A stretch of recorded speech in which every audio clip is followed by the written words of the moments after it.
ایک آدمی کے اپنا خون، دل، آنکھیں، گردے اور دماغ یا کوئی اور چیز اپنی موت کے بعد کسی دوسرے آدمی کو بطور عطیہ کے دے سکتا ہے؟ میں نے علماء سے پوچھا ہے، انہوں نے دو موقف بیان کیے ہیں کہ ایک کہتے ہیں دے سکتا ہے اور دوسرا کہتا نہیں،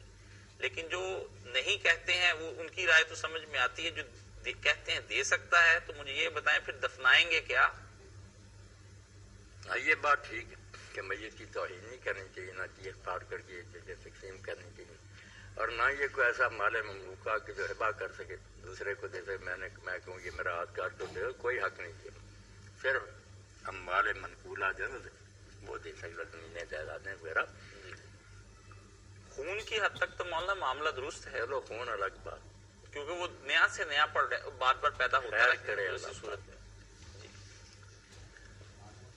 ایک دوست نے سعودی عرب سے یہ پوچھا ہے، مولانا صاحب کچھ چیزیں ایسی ہیں جو بیان کرنے سے قاصر ہیں۔ ایک بریلوی عالم نے کہا ہے کہ اہل حدیثوں کے نزدیک یہ کام کرنے واجب ہیں، اور میں نے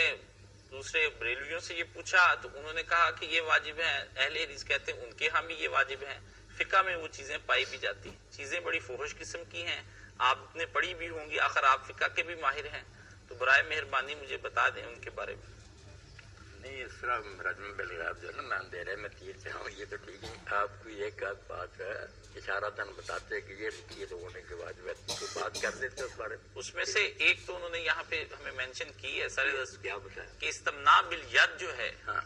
یہ ہاتھ سے مشت زنی ہاں، کرنا، یہ آیا یہ اہل حدیث کہتے ہیں کہ نہیں ایسی ہے، اور دوسرے کہتے ہیں کہ دوسرے کہتے نہیں، ہیں کوئی اہل حدیث اس کو جائز نہیں کہتا، نہ کوئی حنفی کہتے ہیں، سب اس کو ناجائز اور حرام نہیں کہتے ہیں۔ اور یہ مولانا اکثر اشتہارات کے اندر ایسی چیزیں آ جاتی ہیں کہ فلاں کہتا ہے ماں سے نکاح کرنا جائز ہے، یہ امام مالک پر الزام ہے کہ امام مالک اس کے قائل تھے کہ استمنا جو نا آدمی اپنے ہاتھ سے مستنی کر لے تو ٹھیک ہے، نہیں ان پر بھی تہمت ہے، ان کے بھی سارے ماننے والے کہتے ہیں کب ہمارے امام نے کہا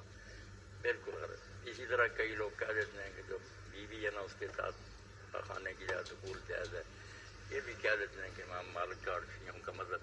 شیعہ لوگوں میں تو کچھ اس کے قائل ہے کہ کوئی بات نہیں اپنی بیوی کرے، مگر ہے حرام، بہت حضور ہے سختی سے منع کیا۔ حضرت ابن عمر کے بارے میں کہتے ہیں انہوں نے ایسا کہا، ان کے بارے میں یہ بات غلط سمجھنے میں غلطی ہوئی، جو بخاری وغیرہ میں نا کہ ابن عمر قائل تھے، وہ ہے کہ آدمی کرے اگلے حصے میں جہاں کھیتی پیدا ہوتی ہے، پیشاب والی جگہ، مگر آئے پچھلی طرف سے، بجائے سیدھی طرف سے لٹا کر کرنے کے وہ اس کو ذرا کوڑا